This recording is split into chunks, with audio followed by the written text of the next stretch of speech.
we're going to go back to the phone lines, and I guarantee you this next guest who was just a monster up front in the line of scrimmage from the state of Alabama, that he enjoyed that one yesterday. Fred Weary, my man, it's great to talk to you again. What were your emotions like yesterday as you watched that football game? Oh, man, it was pretty awesome, man. I mean, just, being back in Knoxville for this game was, great. And just for, the fashion those guys, went out and won it. I mean, it was just unbelievable. The atmosphere, the fans. I think Tennessee's back. When you say they're back, I mean, Josh Heupel's in his first year last year, Fred. This is his second year. You sort of saw signs of this last year. You saw the way where they were moving offensively. But as you look across the program now, you're an old lineman, the way they have played in the offensive line, the way they've given Hendon Hooker time to throw, the way they've improved in the defensive line, the way they get after quarterbacks. If you would, what has that been like for you, a guy that played in the trenches and played at a high level in the trenches, to see what Tennessee has done and how they have made progress in the line of scrimmage? Hey, man, I don't care what level you're on, whether you're in youth football, high school, college, what we're talking about in the NFL. I mean, it all starts up front. You can't get the continuity, especially up with the offensive front, and all to give the quarterback time to be able to pick up blitzes and do those things that can extend the play for you, and the quarterback can get the ball down the field. And it's the same thing in the running game and stuff. I mean, you can't, clear running lanes and stuff for your running backs. Man, it's hard to do that offensively. And on the defensive line, man, it starts with those front seven, the defensive line and the linebackers, and how well they play. Hats off to, both the offensive line and defensive line Coach Gardner. And they're doing a great job, and that's very special. Fred, it's Austin. When you look at yesterday, and really the LSU game as well, almost 500 yards rushing the last 2 weeks against LSU and Alabama. If you just said that just with your eyes closed, you think, man, that's really good, because it is really good. I mean, what do you think this offensive line has turned the corner? Because a year ago they struggled in short yardage, 3rd and 1, 4th and 1, 3rd and 2, to extend drives, and they're able to get behind their pads. I mean, even get under center some, and have a lot of success picking up and converting 3rd and 4th shorts. Yeah, man, that's what Tennessee's used to. I mean, even, the time when I played, myself, Cozy, guys like Mercedes Hamilton, I ran into Trey T, Chad Clifton. I mean, it's just having that mindset. I think we're just getting back there. I like the model that those guys, I was back there in the summertime and got a chance to, watch some of the workouts and all. And they got the 1-0, win every day. And that's what it's all takes, that as a lineman that you go in there to win each and every day. When you watch those linemen, any of them remind you of you? Oh, man, just just playing that position. I mean, it's hard, they got a lot of, they come on the shoulders of a lot of great linemen that's come through, from the Harry Garvers to Anton Davis, Chad Clifton, Trey T, Cozy Coleman, so, they got a lot of guys to live up to and also respect and stuff, and they're creating their own legacy as of right now as well.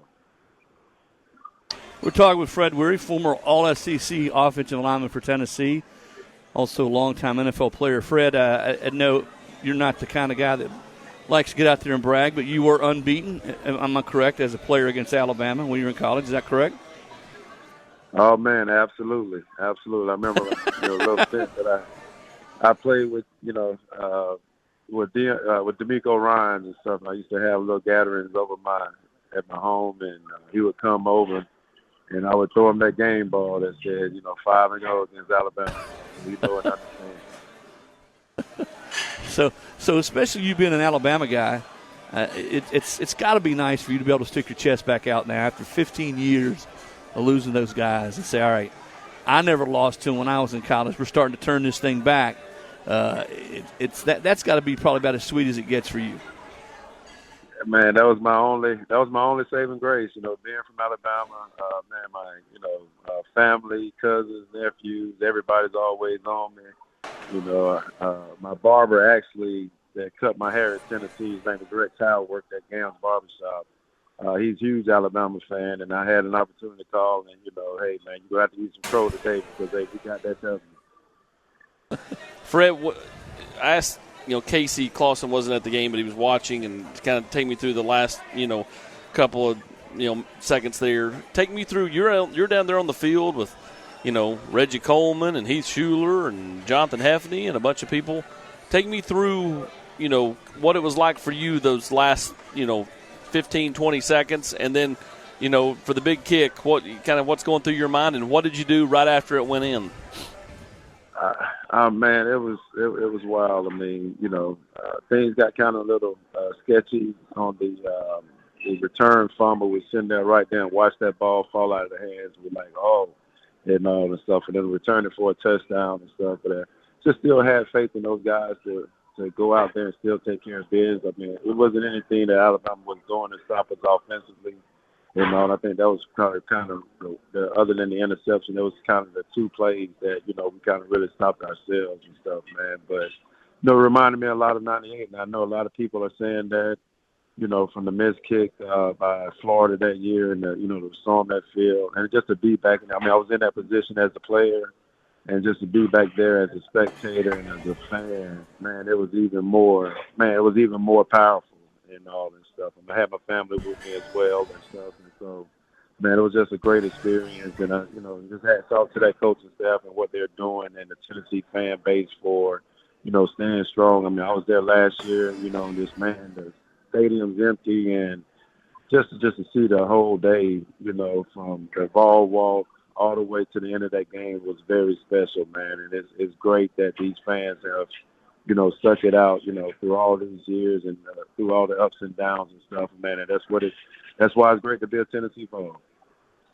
Well, Fred, man, it's been a blast catching back up with you and just sort of your memories and what this has meant to all Vols, former players, fans, and certainly you were around for just a glorious run as a player in Tennessee football history. And you mentioned the coaching staff. I'm going to leave you with this.